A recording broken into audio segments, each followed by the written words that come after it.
अस्सलाम वालेकुम।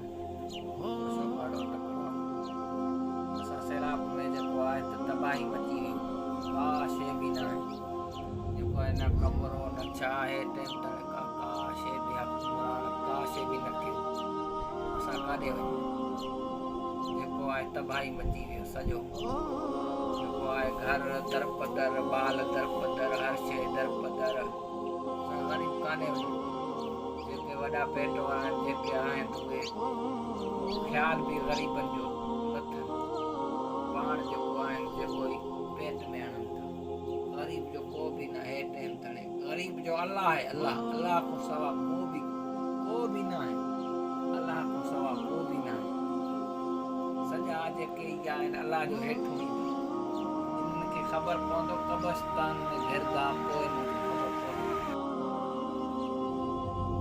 जेको आहे डॉक्टरनि वटि वञी था, पैसो जेको आहे असां कमायूं था, ॿार टे डॉक्टर वठनि था। असां ग़रीब छा करे सघूं था? असां त ग़रीब का बि शइ न करे सघूं था। असां अलाह जे आख़िरे ते वेठा आहियूं। सम्झे, सैलाब आयो, हर शइ वियो, टाइम टर्न थी, जेको आहे डाल्टो आहे, गे आहे, वॾो जेको आहे महांग घणो आहे, बादशाह न आहे असांजे किची खे अची वेंदसि। असां ग़रीब काॾे वञूं? हे बादशाह त न थियो न, ग़रीब गुरबे जो थियो ई न आहे।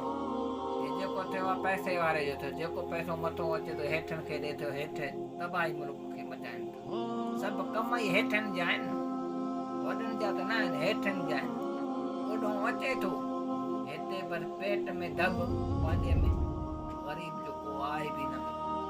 के महांगो, हर शइ महांगो, असवार महांगो, हर शइ महांगो, बटालू महांगो, बटालू 100 रुपयो किलो, डाल्टो वञी 1200, 1300, 1400 किलो। हे हालत आहे। हे मुल्क हलाइनि था, हिन मुल्क खे तबाह करनि था।